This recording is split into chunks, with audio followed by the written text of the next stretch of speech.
evening, everybody, and welcome to Everything Vaguely Paranormal. I'm Shelley Pruitt, and my partners in the paranormal, Mr. Blake Smith and Mr. Ryan Roberts. Good evening, gentlemen. How's it going? Good evening. It's Tornado Tuesday in Texas, and I am currently under a tornado watch. So if I happen to disappear from the screen, don't worry, I'll be back. Fingers crossed. And but that isn't going to stop us from bringing you our guest tonight because Blake. Oh, wait a minute! Before I do that, Blake, you're under the gun too, where you are at. I am too. Yeah, me and Shelley both, while we're live tonight, are going to be under the gun. So we've got radars pulled up, and again, if I've got to jump off as well, just I'll be back. Fingers crossed. We've done this before. We've done this before, guys. Springtime in Texas and in the Midwest. Springtime on EVP if they have to pop off. Yeah. Well, as long as my electricity holds out and the Wi-Fi stays steady, I'm going to be able to be here to talk tonight to our special guest. He is from the SVC Explorers of the Unknown. He's been on our show before. He is a historian, a paranormal investigator. He's a cryptid hunter. And his newest endeavor is doing a little treasure hunting. So we want to welcome to the screen our friend who is a jack of all trades, Mr. Jack Vaisey. Hey, Jack, where are you? What up, buddy? How are you guys? Doing pretty good. Fine. There you are. Now I can see you. Hello. Oh, and I also want to put in, he's daddy to sweet baby Sage. Yes, I am. Oh, I don't know if you follow pictures, Jack, man, but he those puts pictures. up some of the sweetest pictures of baby Sage, and every now and then he'll send me a little video or something. I'm like, she's so stinking cute. Yeah, she's amazing. She's incredible. Yeah. That's all I could yeah. There you go. That's all that needs to be said. That's all that needs to be said. Well, Jack, you have a lot of new stuff that's going on, and we wanted to bring you back on. And sorry for all the thunder in my background if you can hear it. The storm literally decided to hit just now. So tell us what you have going on right now, other than your projects and your treasure hunting and your cryptid hunting. What else you got going on? There's a lot of stuff going on up here. Just basically right now I'm opening up my antique store in upstate New York at the Haunted Browse House. It's been crazy getting all of the different inventory that we have in there. And we just took in about 200,000 pieces of antiques. So nice. There's no room to move around in there right now. Still in the middle of setup. But it's going to be awesome because it's going to be a haunted location where people can come in and actually do ghost hunts, but they can also shop for antiques. So it's going to have that mix of things. So, and we all know what happens whenever you bring in objects that may or may not have things attached to them. Your location can go a little nuttier than it was previously. Yeah, we've actually already had some issues. We actually have a lot of people that donate stuff from garage sales or things that they've inherited boxes. And we actually got a post-mortem mask given to us. Whoa. Lady thought it was a Halloween mask. And I kind of started looking at it. I'm like, this is very intricate. The way that the eyes are designed and the hair's done. And so I took a couple pictures of it and sent it off to one of my friends, and he was like, yeah, that's a post-mortem mask. That's if the face is messed up, they make it look like the person's face, and then it goes over them. So when they have an open casket, it can represent what they looked like. So it's like a death mask. It's a death mask, yes. Yeah. Okay. Wait, so they do those and then they don't bury it with the body? Supposedly some do, some don't. I thought they did, but so this thing gets dropped off, and I'm going to just say I had a really, really just stupid idea of let's put it on a mannequin head to, display it, to show people what they look like. Until that mannequin head started moving and people started hearing footsteps and things were getting thrown and doors were getting slammed. It came off the mannequin head, and we've had no activity since. You said, yeah, no, thank you. I was like, yep, there you go. Go to sleep. Yeah, right. So where is it now, Jack? Did you put it in its own case or something? It's going to be going to John, the guy from our team, John Brigman. He has a haunted collection. He's actually the person that took the Amityville grate that we had. Oh, he took it. He does have it, and we will have haunted items on display. They will not be for sale, but we will have them on display at the Browse House. But he puts them in boxes and has them protected and stuff like that, just to make sure people understand that these things are real. It shows we're going to have paranormal equipment set up around it, so when people come in, they can kind of see how it reacts with the equipment. But John has a lot of interesting artifacts, and he said that once in a blue moon, he'll just kind of like take one out and bring another one down to show off. So you'll have Nice. a constantly rotating display in your museum. Yes, yeah. We have one room that's going to be a full museum, and it's also going to be John's office where he does psychic readings. So, did you get tired of having the Amityville grate in your garage? Yeah, it was hard. That was one of the first artifacts that I came across that really knocked me for a loop. I didn't really know if I believed in it or not until during an investigation that we did around it. And the coincidences were really weird. We ended up doing an investigation around this grate, and I didn't realize that I had a blood relative of the Defoe family with me. I didn't realize that my ex-girlfriend, who was there at the time, her father was the CO, that corrections officer that watched him while he was in prison up here in the Adirondacks. And so basically we started doing the EVP questions and SB7 questions, and we started getting responses and asking who it was, and it gave the names of some of the Defoe family members. Wow. Insane. And then I blacked out. I ended up waking up about 20 to 30 seconds later. I hit the ground so hard I had a black and blue mark on my left leg. Brandy had to come over and like wake me up, and it was a pretty scary moment. And that's when I realized, okay, this is attachments can happen, and I got to be careful what I do. Yep. I think if something knocked me out, you got to go. Out you go. I still would have kept it, but I'm a dumbass, so it's all good. I kept it for a while. How long? Yeah, say how long after that was it before you called your buddy and said, "Hey, come get this thing"? Oh, 5-6 months. You just wanted to make sure, right? A little bit. Sounds a little bit. right. Yeah. So, Jack, you have actually taken on a very, I mean, I don't know if it's a new adventure, but I've seen that you've started treasure hunting. And I'm going to specifically refer to a video where you find a Civil War era button and you're outside and you're cleaning this thing up. And I see in your video that suddenly the door, and I guess it's to your museum, just slams shut. You literally are like, man, that's Civil War era. That's amazing. That's an incredible find. And that door goes wham. Yeah, that made us jump. We had the wind going all day. That door never moved. And then all of a sudden just slam. And we found out some information. Actually, I sent Blake a picture of the button. Yeah.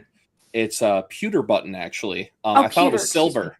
No, you're right. I said silver in the video, and I thought it was from around the Civil War era time. Come to find out, it's a lot older. It's actually 100 years older. It's from 1760. Wow. Holy crap. So the reason it wasn't magnetic is because it's pewter. It's called a 7-dot button, and it's made right around 1760. So yeah, and that house was supposed to be made in 1790. So this kind of confirms that there were things around that time period. So that was so cool. See, America was 1776, right? Yeah, this is older than America. It predates the United States of America. Yeah, and that was found in the basement of the Browse house. Wow. Yeah. So basically there's two different basements in the Browse house. There's the section that was built in 1920 with fieldstone. And then on the other side, there's the original cobblestone. I think there was a log cabin or something that originally sat on that property. So it wasn't like established as a actual settlement, but more of maybe like a logging company or something like that. Because there was a lot of those up here around that time. And that part of the basement hadn't really been entered. There was no entrance way in there. There was a crawl space through a cobblestone that was like this big, and I wasn't going through that. So I cut a hole in the floor and I went in. So in the episode, there's actually an episode on YouTube right now where it shows everything about me going down there and getting in there. And that one, I actually find a brooch that's Victorian on that one. I saw that too. I saw that one. Yeah. So do you think there was another homestead there before, or like it was? I know you said it was a settlement, but yeah, there definitely was. So I've done a lot of research with the area. So it's in a town called Norfolk, but it's in an area called Grantville. It's like an outskirts. It's a small community. And the reason it's called Grantville is there was a man named Julius Grant that actually settled there. He had around 1,000 acres of land, which is almost the size of Grantville at this point, and that's why they named it Grantville, is because he owned everything. But his son, Samuel Grant, was in the Civil War, and he actually passed away from typhoid in 1864. We've found carbine bullets on the property, And that's why we're searching underneath the house too, to see if we can find anything there. But we actually are going to be doing something really incredible this summer. We have a backhoe coming in, and we're going to be taking a 10 by 20 square foot area and actually taking the topsoil off and then doing an archaeological dig to see what we find, what's been in there, you know. I'm sure that's going to stir up some shit for you. That's exactly what I thought. I said, are you ready for the repercussions of digging? This is where we get into the paranormal meets treasure hunting. Yeah, exactly. Yes, John came on the property, and the first thing he said is, "You're going to find somebody buried here." And I'm like, "John, I want to dig here, and I don't want to disturb anybody." He's like, "Good luck." I'm like, "Cool." But well, here's the thing: if you dig anywhere, you go down deep enough, you're going to find somebody, because this migration happened and people traveled and settled. They were buried pretty much where they fell if they were traveling. So I think, people's like, oh, was anybody dead here? Yeah. Have you walked on the ground? Yeah. You're walking over dead people every day. So just some of them get a little more irritated about it than others. Absolutely. And the thing is, up here with our area, history doesn't always stay buried. Our weather's so unpredictable. Not saying that it's not like yours, but like with the cold, it pushes things up that are lower down. The ground ends up shifting. And I just the other day actually found a bottle from it was 1870 just laying on the top of the ground. Just laying there. Wow. I've had reports of people finding swords in trees up here from the War of 1812. One lady said she walked out on her property. She sent me a picture. She goes, "I don't know what this is. Can you tell me?" And she sends me the picture, and it's a cavalry sword just sticking out of a tree about 20 feet up. So somebody stuck it into the tree because it was broken on one side. The guy went, this thing's useless. Stuck it in the tree, left, never got it, and it just grew up over time in the tree. And you have those exploding trees up there, right? Oh, yeah. That's been fun this winter. Yeah, I think I messaged you about it. I go, is that crap real? There's really exploding trees? And then you were like, yeah. When it gets cold is that enough. Because the water that's in them and it just expands and makes the tree pop? Yeah. We actually hit negative 50 degrees with wind chill one time. Oh, to hell with that. No. Yeah, I was actually out ghost hunting. Oh, God damn. Of course you were. I was out ghost hunting / cryptid hunting, and it was a place in Wilson Hill Wildlife Refuge. And that night that I found that, I don't know if you guys saw the Blood Trail episode that we kind of put out, that mini episode. It was negative 40 with the wind chill at that point. When I got home, it got to negative 50. And luckily, I left that area because there was a couple trees that exploded. And when they explode, shrapnel goes. Like, it's bad. It can get pretty dangerous. Now, now that blood trail, the blood trail episode, you guys found a blood trail. Yes. And you did call the police because it was fresh enough that you were concerned. Because you did find some coyote bones, but that coyote looked like it had been dead for a little while. Mm-hmm. And it didn't look like it would have left a fresh blood trail. I don't know. Am I ruining the episode by asking you what happened? I mean, I watched it, but no, not at all. The coyote was the year before. We went to the same area. So it's kind of weird, actually, because now we have another episode with that same area. So the first episode was the coyote corpse. Second episode was the blood trail. The third episode was we found large canine prints that were just massive. And we're talking the size of a softball. I took a Sharpie marker and laid it next to the wolf print. Now, a regular wolf print, Canadian gray wolf, that we do sometimes get up here, but it's really rare. Their prints are about 5 inches for like the biggest ones, long, and about 4 inches wide. This was 6.5 inches long by 5.5 inches wide. Oh, holy crap! So it would have been huge. What is it, Jack? That's a good question, and that's what we're going to try to find out. That's what we're trying to find out. I mean, do you have reports of Dogman up there, or is it, yes. Okay. Or sorry, go ahead. No, on Skinwalker Ranch, when they first moved in, they had like a giant wolf that showed up. Do you have reports of like those wolves being that large, or? Yes. Yeah, we have, I've actually seen one. And that was up on the Akwesasne Mohawk Reservation. Mm-hmm. The only reason I saw it I didn't see it with my eyes. I captured a picture of one.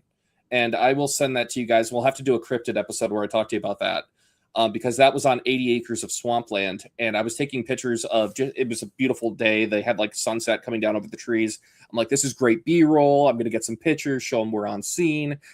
And I took a picture, and, after the day got done, I was like, okay, I'm just going to go home, look through my photos. And then all of a sudden, standing in over one of the brush. You can see the head. The head was like this. And you can see the ears. And that was the same night that we actually ended up going live on TikTok. We were only live for 6.5 minutes. And the reason I know that is because the live ended at 6 minutes and 40 seconds because we took off. Something ripped the antenna off the top of my Ford F-150. And there were hair scratches all the way down the side. Oh my God. So what do the Mohawk think it is? They actually said that there's a lot of stories up here. We don't have skinwalkers in this area. We have shapeshifters. And shapeshifters are actually what they believe are they're people that have these powers. They are witches in a way. Mm-hmm. And we have a whole episode about that where Aaron Torrance actually talks about it. He's from the Mohawk Mediums. And they basically they have these powers. And as long as you don't know that they have these powers, they have them. But once you find out that that person's a witch, they can no longer transform. It's really interesting to listen to the stories and the folklore that they have up here because it goes so far back and it's so deep rooted. And it's not just something like how we have with our ghost shows this day and age. Like you guys know how it is. Like people hear about, oh, I'd love to go see a demon. I'd love to go like watch this. And like, cause they watch these shows that make it almost like a fun adrenaline rush. When you talk to the people up here about it, it's real and it's life threatening. Like you got to be careful with where you go because you could get in some big trouble. So tell me the difference between a shapeshifter and a skinwalker. For anybody that doesn't know, what is the main difference?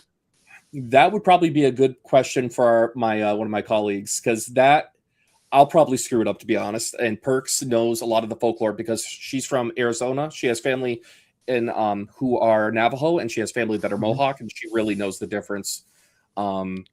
It's my understanding the difference is a skinwalker is a medicine man or a shaman that has basically turned bad and can shapeshift. And if you see them, that there's bad things going to happen. That's my understanding. Right, but the difference seems to be a shapeshifter.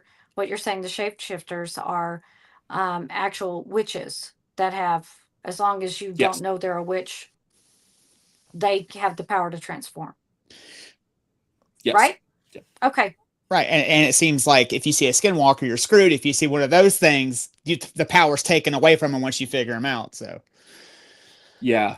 Actually, one of the stories that we got up here was from Aaron's grandmother. I believe it's Aaron's grandmother, and I got to meet her this year. Mm-hmm. She actually slept on the second story of their house, and in her bedroom window, she woke up one night and heard something moving out there and looked, and there was a cow looking in her window. What? Cow? Yes. And this was, this was when she was a little girl. So this is back 60, 70 years ago. And she screamed and ran down the stairs. And actually it was her father ran outside, saw the cow running down the road. The neighbor saw, and he yelled in Mohawk that it was a witch. And they started beating the cow with branches and throwing rocks at it because it was up on the second story. They knew it wasn't something regular. The next morning, they found a woman laying in the field with no clothes on, beaten from head to toe. And she was a suspected witch in the area. Oh, get out. I just got chill bumps all over my arm. Wow. Okay, that's nuts. That's nuts. So you're actually going out looking for these witches, huh? Somewhat. I'm trying to... So you guys know how it is. Being a good investigator is taking out whatever it could be and then being left over with whatever it is. I'm trying to figure out if there's something actually natural here or if there's something supernatural. So it's scary sometimes. I call my sanity into question a little bit. I think, that just means that you are sane because the sane question their sanity. The insane never do. So yeah, you're good. You're sane. Awesome. Crazy don't know they're crazy. People who are sane go, am I crazy? Yeah. So I think you're good. The voices tell me the same thing. Yeah, then you're fine. As long as you and the voices agree, then it's all good. So, Jack, I want to know about this treasure hunting. So, like I said, I've seen some of the videos you put out about, what you're looking for. How are you tying that in to your cryptid hunting and your exploration? Do you go out specifically to treasure hunt, and then if you run into a cryptid, win-win, or are you going cryptid hunting and just treasure hunting just if you see a spot that interests you? Sometimes we kind of do both at the same day. Like we go to an area that we're like, okay, there's been reports in this area. Let's see what's around here. And if treasure hunting kind of falls into that category, it works out. A lot of times that I've noticed when we go and we get these cryptid sightings or these paranormal sightings, there's a lot of remnants of buildings that used to be there back in the 1800s, 1700s.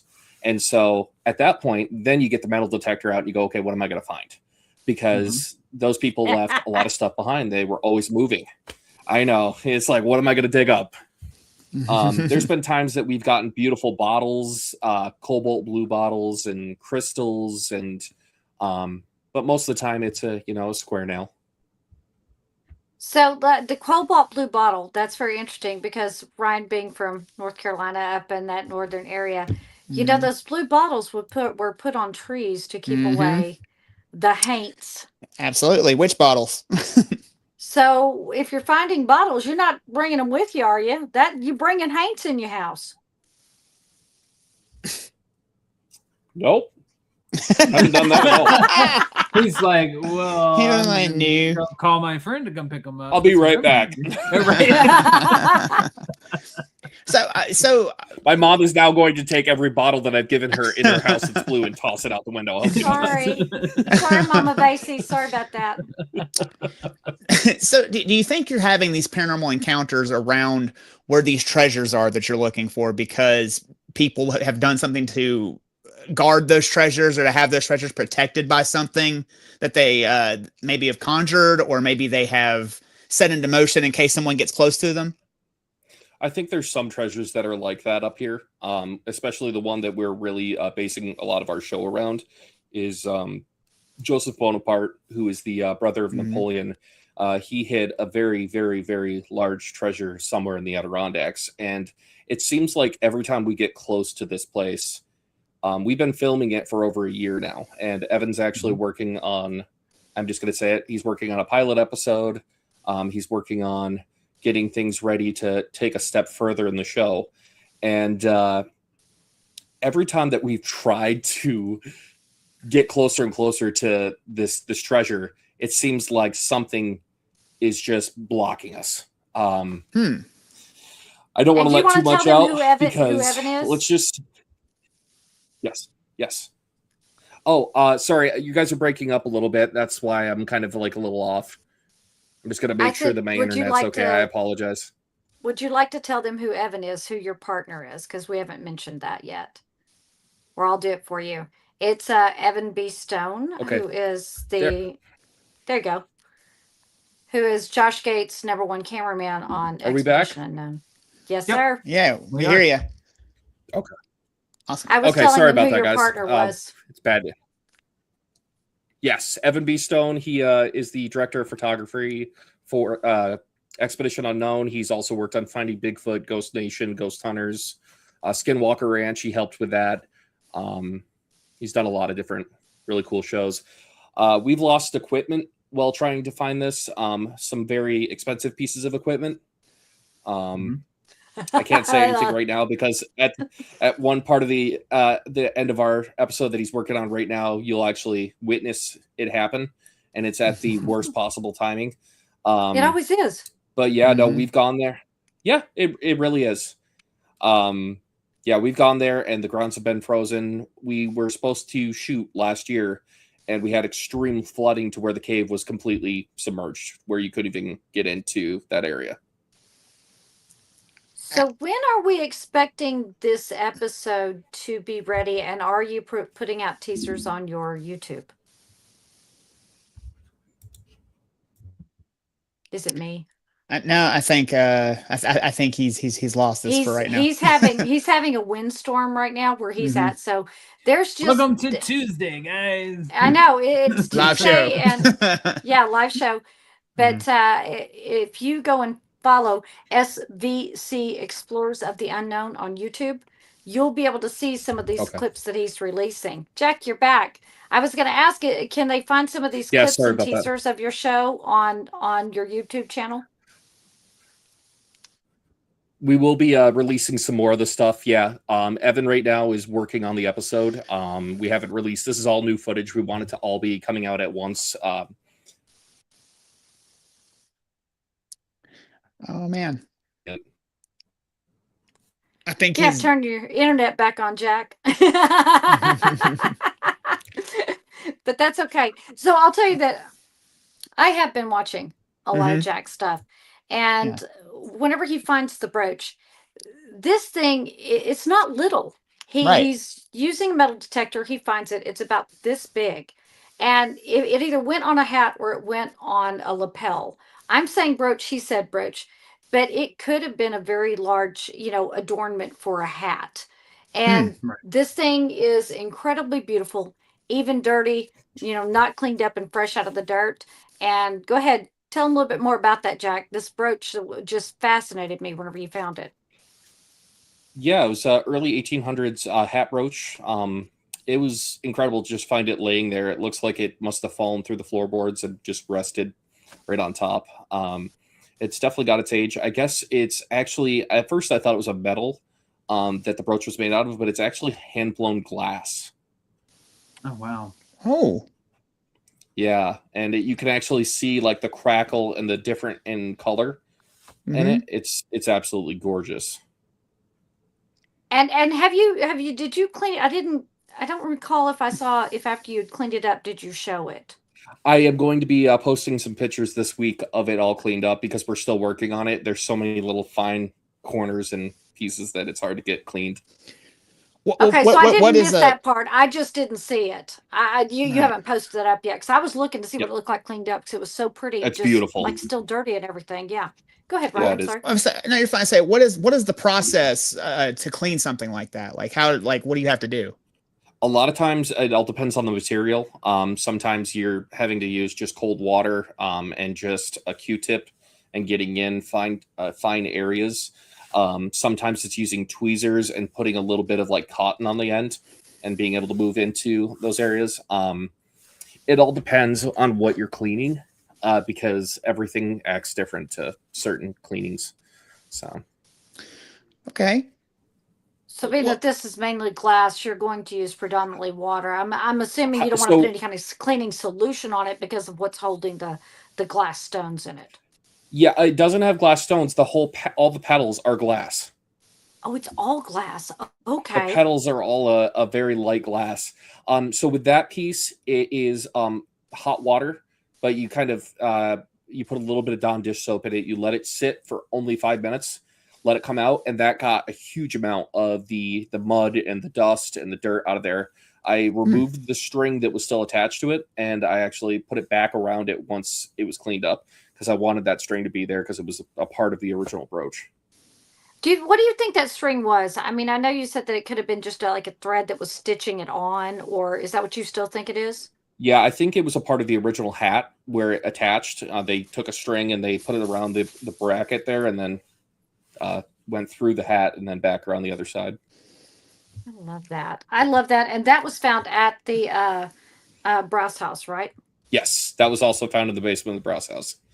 Love that. Okay, so tell us more about your show. I'm sorry, Ryan, go ahead. Oh no, I was gonna say, so when you're doing this, when you're out treasure hunting, how have you ever run across or run afoul of like a historical society or like an archaeological society? Are they like trying to shut you down ever and be like, no, we need to do a dig here, you can't be here? Most of the time when I go to a place that's owned by either the state or a town, I usually contact them first. If I don't, then once I find something, I contact them and I usually donate it to the historical society, to the museum. Usually that's the go-to, but when it's state and stuff like that, there's licensing you have to get and you have to go through certain steps. But most of the time, the historical societies have been pretty grateful because when we go into these places, it's not only like treasure we find a lot of garbage. And most of the time we bring garbage bags in with us in buckets and we're picking up garbage. So we're doing a volunteer thing as well as treasure hunting. Love that. That's awesome. Look at you being a good Samaritan. Right. And do they give you the credit for finding it at the historical societies and things like that? They do? Yeah, absolutely. It says donated by, and then SVC Explorers of the Unknown. We had a piece for a while, and I don't know. I think they interchanged their pieces, but it was the Casey's Cottage in Mexico Point, New York. It's a part of a state park for New York. Beautiful place right on Lake Ontario. And one of the groundskeepers said, anything you find here, you have to give to us. I said, not a problem at all.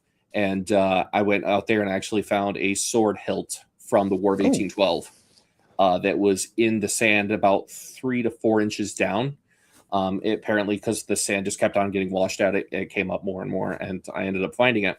And it's set in their museum, and it had a little tag above it that said, from SVC Explorers the Unknown. And it's like donated by, and then it explained what it was. The really cool part is not too far from that sword hilt was a huge wooden box. And I'm talking 4 foot by 4 foot wooden ship crate.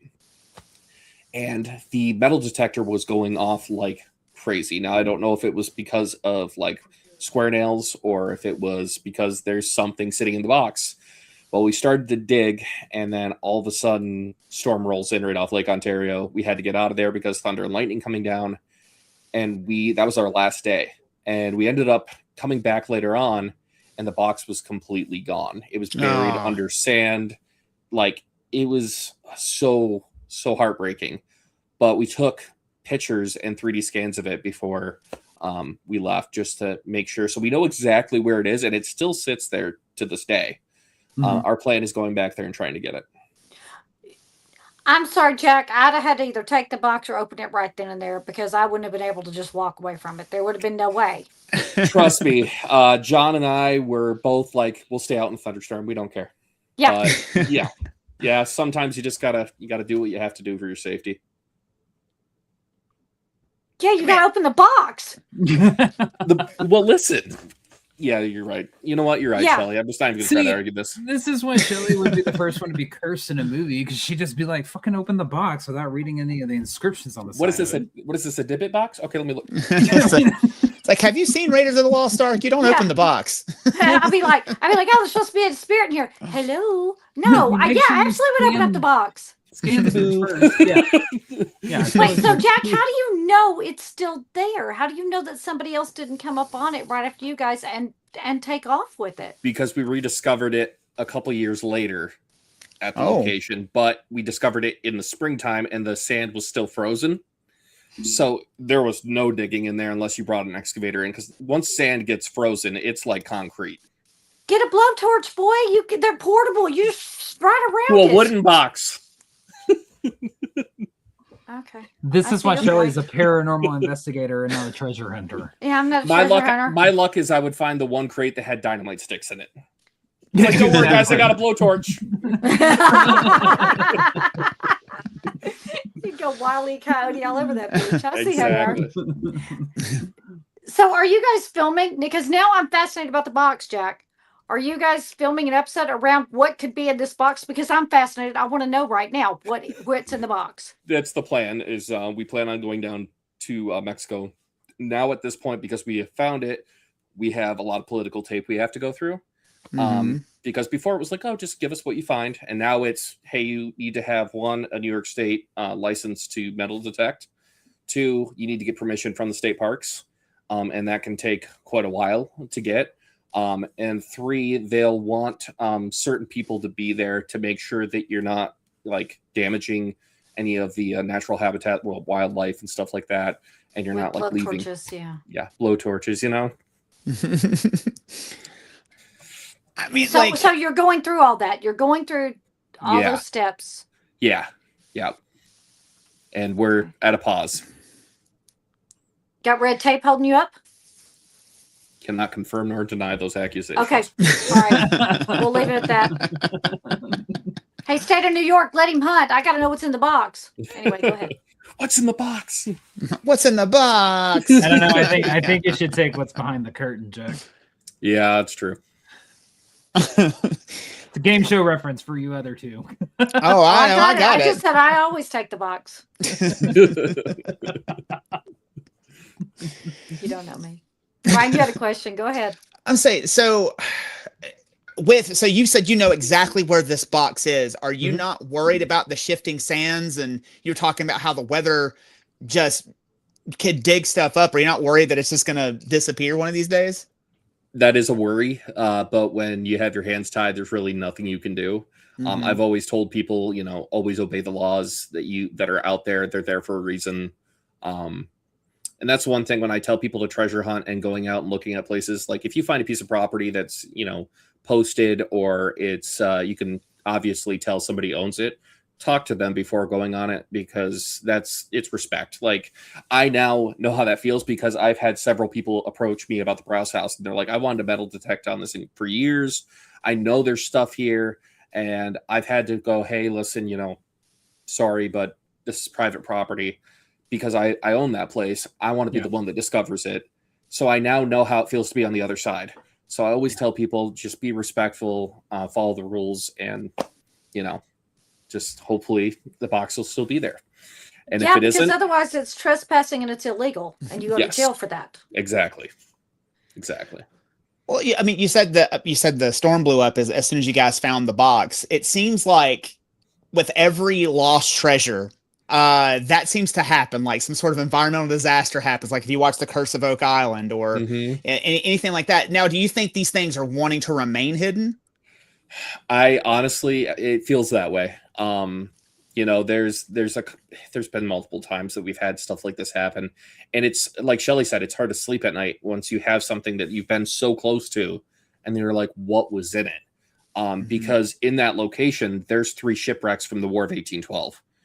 You have, it could be anything. It could be cannonballs. It could just be food. It could be bottles of rum.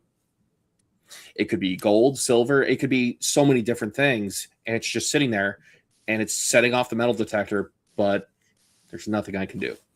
And that's the hard part of being a treasure hunter this day and age.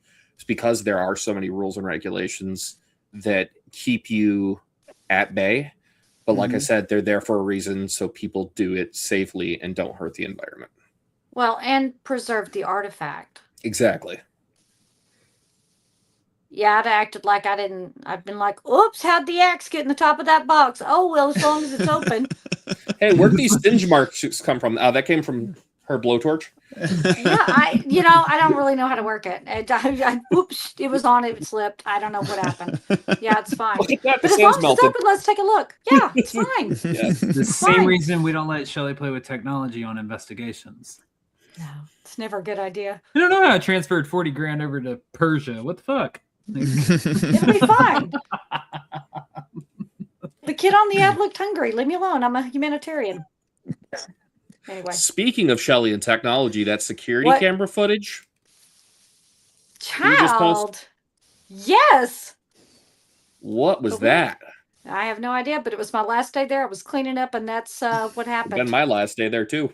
I was there for 7 days. And so, yeah, that was a lot of fun. But we ain't here to talk about me. They can go see that on my Facebook page. So when should we be looking, Jack? Because I want to talk about this show because you're in the Adirondacks. You're treasure hunting. You and your partner, Evan B. Stone, and you're filming, and you're running across cryptids. Yeah, so it's not just me and Evan now. We have Gahandawux Perkins, Julia Perkins, who is now, she was part of the Mohawk Medium, still is, but now she's an official member of SVC. And we also have John Brigman, who is also an official member now, who was from the Scope team. He was in the Phantoms in Porcelain episode that we did on season 2. John's joined us, and he's absolutely incredible. He's actually done treasure hunting. Evan and him both are licensed scuba divers. So we have that aspect. And Gahandawux is, she's actually an executive producer for a TV network up here. And she's absolutely amazing at filming, but she's a really good investigator, like knows what questions to ask and stuff like that. So to answer your question with when you would expect to see this stuff, right now we have a lot of things that are out, season 1, season 2, and a lot of mini episodes that have been out. But Evan right now is cutting the next episode. It's going to be, he told me it's going to be bigger and better than any episode we've ever released. I've already got to see some of the footage, and it blows me away because it literally looks like you're watching a television show. It's incredible. Well, he does work on one of those, so yeah, he probably knows what he's doing. I'd be a little worried if it didn't. I love that. What cryptids did you specifically, or do you assume, or you think you ran into while you were treasure hunting? We've definitely ran into the Janasqua, which is the Mohawk or Iroquois name for Bigfoot or stone giant. We've definitely ran into those. Honestly, the thing that I think we run into the most, and this is just one of my theories, is elementals. Spirits that can control different elements. That's what I'm wondering about. Like, for example, if you think about like the whole stories about sprites over in Ireland, right? They love shiny objects, right? They protect the forest. They keep things to themselves. They want to keep those. It kind of goes back to what you were saying, Ryan, about do you think these spirits are keeping these treasures because they want them and they're making, you know, the weather or the conditions worse? And that's kind of what I think we've ran into, because we've had some crazy stuff happen in filming this episode. Things that shouldn't naturally happen, like and I'll give you a couple examples. At one point, as I'm climbing down a rock face, there's like this dirt trail. The only way to stay up on your feet is a rope that is tied off to a tree, and I'm rappelling down. All of a sudden, the whole dirt underneath my feet, it almost felt like it vibrated and shifted, and my feet went right out from underneath me, and I slid down about 6 feet down the dirt thing, grabbed the rope, got a hold of myself. And it was just very, like, I've done mountain climbing, I've done hiking, and I've done rappelling. It just didn't feel a natural slip.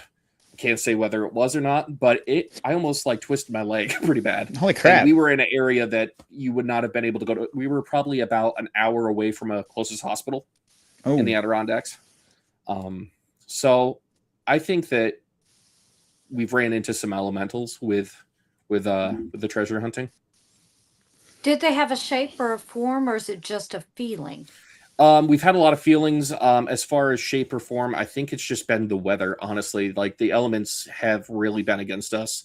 There is a piece of technology that we had that completely is gone now because of an element. And that's, I don't want to give away. I'm trying to be very careful. Don't give away. Yeah. It's fine. It's fine. Yeah. But you'll tell me after the show, right? Yes, I will. Okay, thank you. I have a question. And when I tell you, you're going to be like, what? I probably will. But I promise I got a plane won't tell. ticket. I'm on my way. Yeah, I have threatened to just show up there several times, Jack. That's not a threat. Let's go. I'm ready to go treasure hunting, ghost hunting. Let's do it.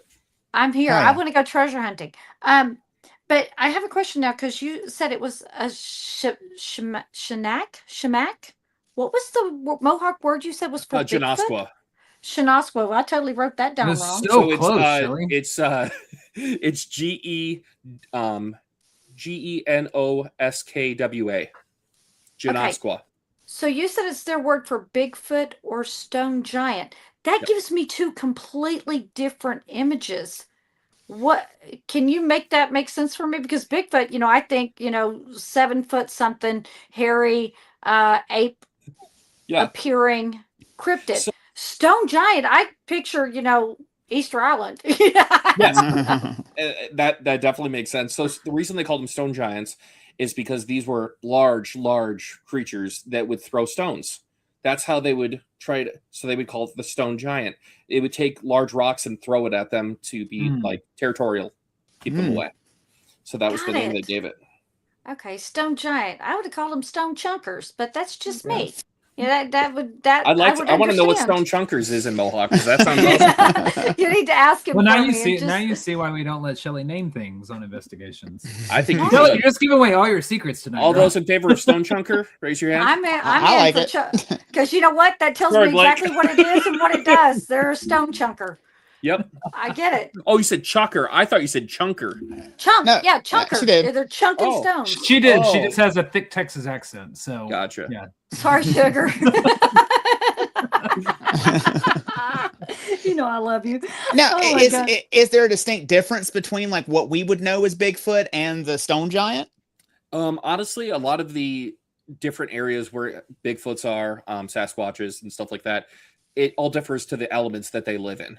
I know when I went down to Florida and I did the swamp ape, a lot of people would tell me about how there would be that moss on their back. They would find twigs and mud.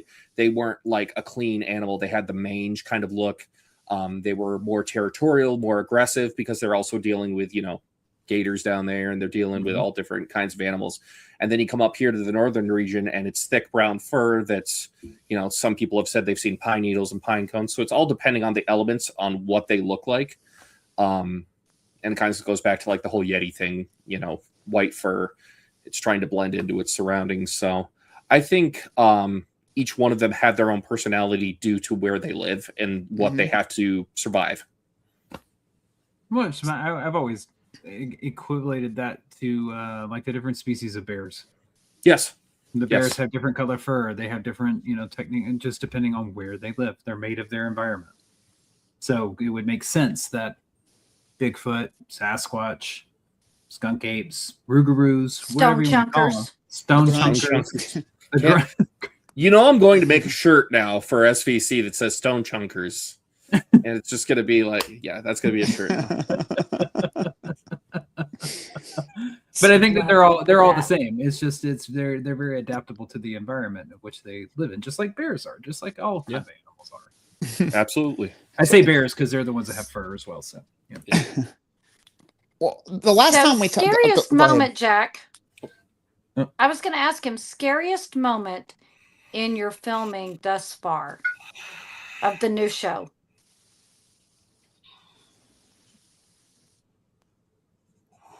One of the scariest moments would have to be this wasn't in the new, like, it's new part of the new show, but it was one of the lives we were on.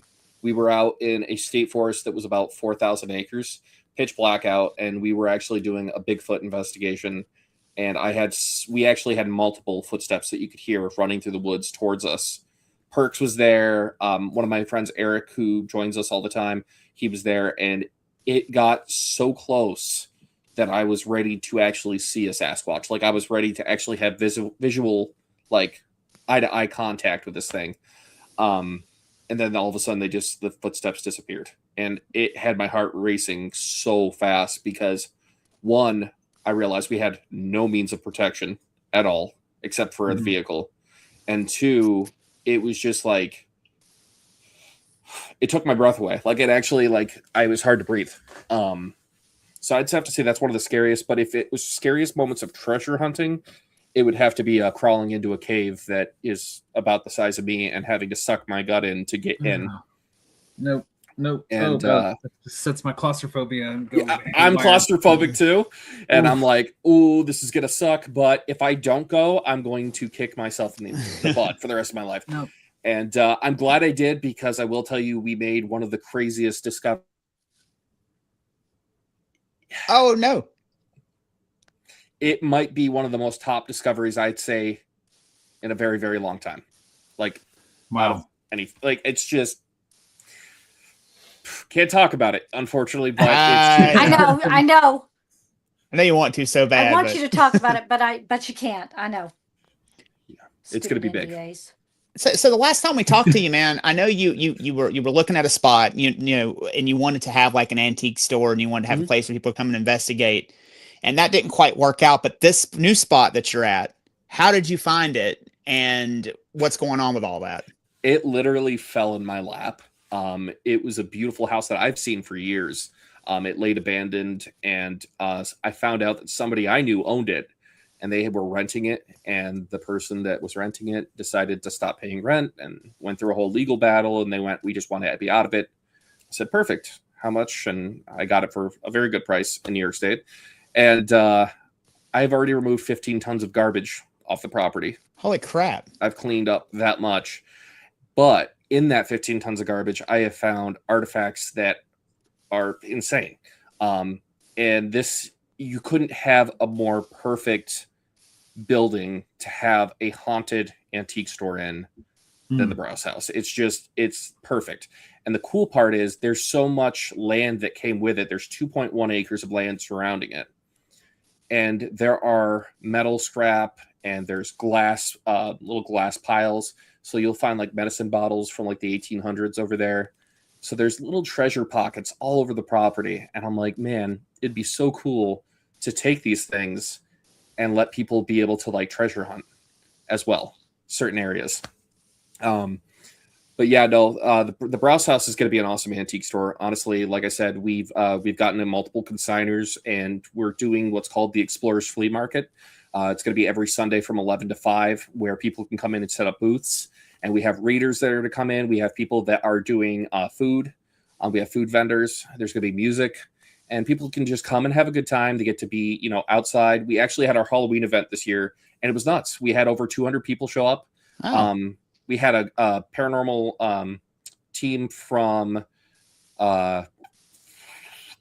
or EPS, Elite Paranormal Society. They came over from, I think he's in Virginia. I want to say, I'm probably saying it wrong, but he drove like a whole day's drive just to get there, and incredible. It was, like I said, 200 people. We had food vendors. We had Evan came in live and did a whole Q&A question and answer thing, and it was amazing. It was a great time to see everybody come together. I got to light up all the trees on the house, like right on the property, and I lit them up in the Hocus Pocus colors. So it was like the Three Sisters, and it was really cool. And we had this big movie screen. It was a 200-inch movie screen outside where we were playing Halloween movies and music. And then that's where Evan came in live, and we actually have pictures of it where it shows everybody sitting around watching Evan. And it was just a really, really cool moment. That's awesome. So this is something you're going to be doing throughout the summer months, I'm assuming. We're trying to start in April, but with weather up here, we don't know if we're going to have 4 feet of snow or it's going to be, a tsunami and rain. But sometime in April is when we're starting. But we are going to be April 25th and 26th. We're going to be at the Vermont Sci-Fi and Fantasy Expo. We're going to be going in as special guests, meeting and greeting people. Adam Berry from Kindred Spirits is going to be there as well. And I'm actually going to be passing your information along to this guy because he's always looking for paranormal people to come in and set up their stuff and talk. And I know him really well. He's a great guy. And it's going to be a big convention. He gets about 20,000 people in a weekend. Holy crap. I love that. Thank you. Yeah. Thank you, man. Yeah. So they can go find you there on April the 25th and 26th. Yep. And Evan's actually flying out from Los Angeles for that too. Quick question, because we're talking about all this, but a lot of people in the comments are wanting to know where all this is at, because we've been talking about this, but we haven't mentioned location at all. Yes, Jack, where are you, my love? So I'm in upstate New York. The Browse House is based in Norfolk, New York, and you can actually look it up on Google Maps. The Browse House, it's BROUSE, and then just house, and that'll tell you all the information. We're going to be doing the Explorers Flea Market. I'm going to be posting about it on the Browse House Facebook. We'll be starting that usually I'm going to say probably mid-April, if not the mid-April, probably beginning of May, just because of the weather. And where can they find you April 25th and 26th? Tell the name of the event again, please. Yep, that's the Vermont Sci-Fi and Fantasy Expo, and that's Essex Junction, Vermont. That's at the fairgrounds there. And you want any of that information, you go right over to our Facebook on SVC Explorers the Unknown. We actually have the whole event posted on our page. Damn, Charlie, I like how you're interrogating, and get them the name of the event again, please. Well, I want to, because you see, now I'm going to ask the question. Now because Jack, you knew I was going to ask you all these questions. I do it on freaking Messenger. So tell me, are you still doing and exercising your psychic and mediumship abilities? And are you using that on the show? Yes, I am here and there. It's actually interesting. Today we were actually out in Lake Bonaparte area down in central New York. And we stopped in at a local store, and I definitely started picking up stuff. And the older couple, you wouldn't expect them to be like into ghosts or anything. They're kind of those people that you'd expect they're out there working on a tractor, and the other one's like doing this stuff, like just, not your normal, I watch Ghost Hunters. But as we walked into the store, I'm like, I got to ask, I was like, do you guys believe in ghosts? And they both chuckled and looked at each other, then looked back at me and they're like, you've heard the stories. And I was like, no, I picked up something the second I pulled in your driveway. And he goes, our house is extremely haunted. And I was like, yeah. And we walked in and you could just feel the energy there. Apparently there was a woman that was murdered by her husband. He hit her with a hammer on the back of the head. He was behind the door and did that. Now, it wasn't at this property, but the guy ended up remarrying another woman. And she said, I'll marry you as long as we have glass doors in the house. I kid you not. In the house is all glass doors. Oh, wow. So I'm wondering if it's the previous wife that's haunting that house now. She's like, you did this to me. Now I'm going to, and they'll have doors slam. He said stuff will move. They'll have footsteps they'll hear. People have heard disembodied voices. He said the activity is crazy. So there's been times that lately that things have definitely come through more. Okay. But you aren't making that an active part of your show right now. Not right now. Because the thing is with my abilities, it's not clap on, clap off. It's not something I can just turn on. It has to be, they have to want to communicate. I have no control over it. There has been many of times that I've gone, I don't know how that even happened, but it happened. Like when I was on the show last time with you guys, some of the stuff that I picked up, it was... The purple sparkly boat. There is no way you could have known that. No way these guys didn't know it. And you came through with that for me, which is very strange. I believe that was on Patreon. I don't believe that we were live on the air for that one. That would have been a Patreon. Yeah, I have to tell you, it impressed the hell out of me because that was something that's very personal to me, the purple sparkly boat. So, just the fact you thought it was crazy. When I saw the image, I saw did it have gray seats? Yes, it did. We didn't go into that last time. Yes, it did. Okay. Because I see the gray seats, and they sat back further back, but there was a steering console in the middle. Yes, there was. Sometimes it's there, but then sometimes it's I can't explain it. It sounds like it's on today, man. Maybe a little. Clap on. Yeah, I love that. There's been some interesting times where I've done readings where it's like very not expected. Most of the time it's at a restaurant. And that's why a lot of my friends won't go to restaurants with me anymore. They're like, you're going to give someone a reading. I'm like, I can't help it. Because I feel you're going to pay the bill. Yep. Why a restaurant, Jack? What would trigger it at a restaurant? A lot of times with restaurants, I feel like families are sitting around, they're having a good time, they're laughing. So that brings a lot of positive energy. And then you have family members that are, there with them. Also workers that are going through a hard time. Sometimes you'll have that. And family members will be there to comfort them. And actually, for one instance, I actually had a waitress up here at one of the diners. And I'm sitting with my mother, and my mom, this was the first time that she really went, holy crap, there's actually something to this.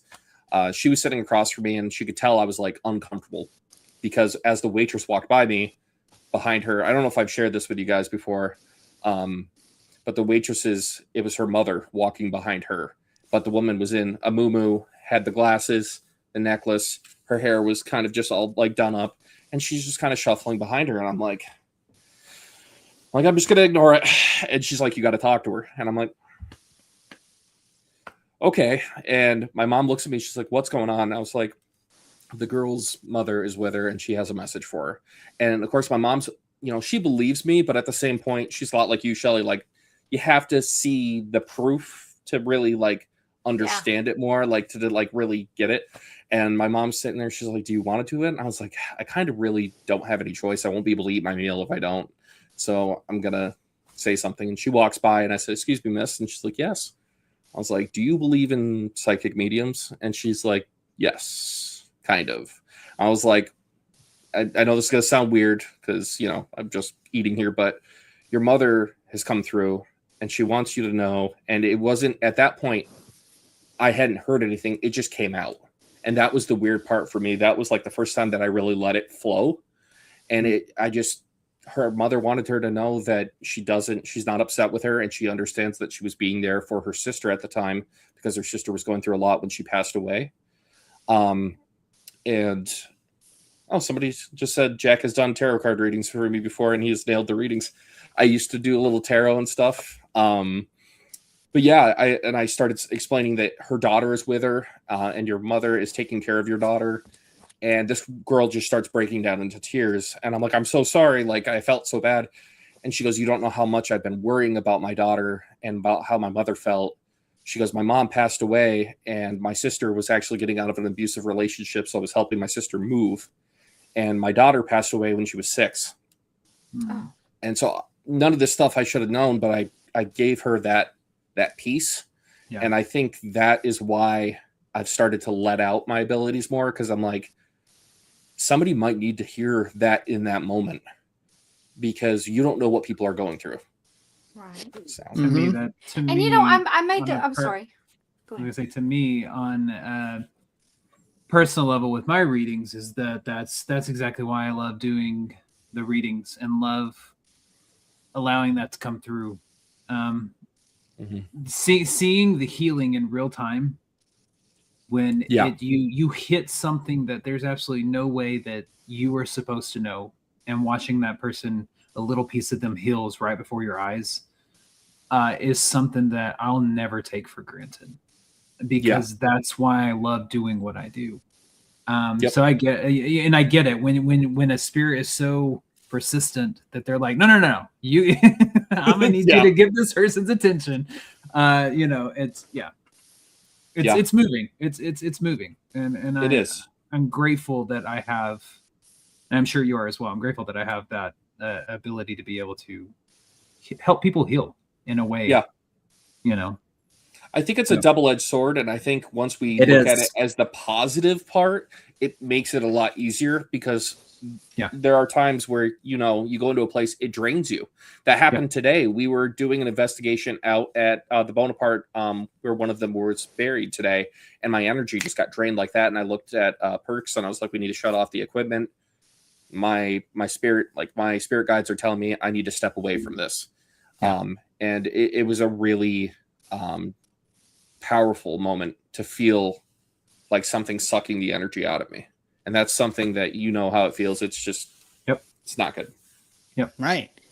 So I made the comment of why a restaurant, but I think I answered my own question, because if you think about it, families share meals. Even if it's not every night, they'll share it at Christmas or at Thanksgiving or at birthdays. Even if they don't share a meal every night, they do share meals together. And usually those are happy exchanges full of laughter or reconnection with other people. So whenever you said restaurants and I said, why restaurants? I got to thinking about it. So maybe that's why families, reconnect over food. So, Yeah. Okay. Yeah. The one time that I didn't allow my ability to, I let myself have that self-doubt. It was at a cemetery. I watched an old man standing above a grave, and his wife was standing next to him, and it was her grave. And everything in my soul was telling me, go over there and tell him that she hears everything you're saying, that she is listening to you. And I never did. And that was one of the biggest regrets I've had with this ability, because there's the times of, what if he needed to hear that? Yeah. So, I mean, do you feel like maybe, like you said, like in a restaurant, Shelley was talking about like families reconnecting over food. Do you feel like maybe you pick up on that more because you're nourishing your body, so like your energy levels are a bit higher, so maybe that's why you're pinging in a restaurant? That could be it, honestly. I think it's not only a restaurant. There's been a lot of places that I've gone to. Restaurants are most of the time like the most active, though, just because I feel like the vibes that are there, like Shelley was saying, that's where people gathered. They had family time. There's positive energy. It's so amped up there. But it also helps when the restaurant's haunted. Sure. We had our diner, our haunted diner up here that it has been open since like the 40s. It just closed for forever. Oh no. Like a month ago. And it breaks my heart because it was one of my favorite places to go and investigate. Dang, that's one you said if I got up there, you'd take me to. Dang it. Do you know Yep, the she order? Can we closed the still get doors. in, Man. even if it's closed? Nope. That's about to be the It is wildest Olive closed Garden in permanently. She upstate will New not let York. anybody in. The closest Olive Garden is like 3 hours away. from where I am. No endless soup, salad, and breadsticks here. Well, gentlemen, any final questions for Jack Vaisey? Because we are on our time, and we don't want to keep him any later than necessary, being that he's in a windstorm. Any final questions for our fabulous friend Jack? No, I think I'm good. No, just thanks for coming back, man. Absolutely. All right, well, Jack, I'll tell you what, Absolutely. And if you guys promote want me your to new stay for show. the after thing, Absolutely. Well, promote your new show, promote where they can find you, see clips, see your other stuff, and where you're going to be. sounds good. So SVC Explorers of the Unknown is on Facebook, YouTube, TikTok, and Instagram. You can also find us at svcexplorersoftheunknown.com, where you can see behind-the-scene photos and kind of learn about each one of the investigators on our show. New episodes will be coming out on our YouTube page. Facebook will have mini clips, TikTok also, and Instagram will also have behind-the-scene photos. We will be also doing Facebook Lives for our subscribers, so that will be coming up soon, where it will be live, and you guys can interact, and it helps us get to new locations. So yeah, that's everything there. Fantastic. And so with that, Blake, why don't you tell them everything they need to know about us? All right. Bear with us. A few announcements. If you want to support the show directly, check out our Patreon page, patreon.com/EVP podcast. For just $5 a month, you'll unlock over 450 Patreon exclusive videos, including the pre and post broadcasts, which are the 30 minutes before and the 30 minutes after this live broadcast. So you get an additional hours with us each week. Your support from this goes directly back to the show and towards the adventures we bring you week after week. If you're not sure about joining Patreon, try it risk-free with our 7-day free trial. Make sure you stay connected with us. Follow us on Facebook, YouTube, many more by searching Everything Vaguely Paranormal and looking for the green sound wave. And remember, you can catch us live every Tuesday night at 8 p.m. Central Standard Time on Facebook and YouTube.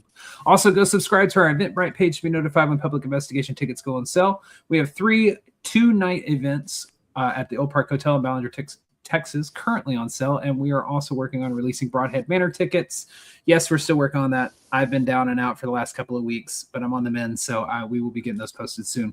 And to make all this easier, we've added all of our links to our link tree, which will be on the Everything Vaguely Paranormal Facebook and X profiles Wednesday morning at 9 a.m. Central Standard Time, as well as on all of our show notes for you audio listeners. We are grateful for your continued support. Every like, comment, share, and download keeps the adventures alive, so if you have a favorite episode, share it with your friends. One of the easiest things you can do to help out our show and its rankings is wherever you get your audio, head over there and simply download our episodes and leave us a review. And if you have a story, comment, or question, or you'd like to be a guest on the show or have us as guests on your show, please email us at theevppod@gmail.com. That is THEEVPPOD@gmail.com. Go like, share, and subscribe to that YouTube channel. Say hello. Let us know you were here. So we want to thank you guys for joining us tonight on Everything Vaguely Paranormal. We want to thank our very special guest, Mr. Jack Vaisey of the SVC Explorers of the Unknown. Psychic, medium, treasure hunter, cryptid hunter, the jack of all trades. Jack of all trades. And for myself, I'm Shelley Pruitt. My partners in the paranormal, Mr. Blake Smith and Mr. Ryan Roberts. Thank you for being here. And as always, we will see you next Tuesday. Bye-bye. Bye, y'all. Bye, y'all. Bye, guys.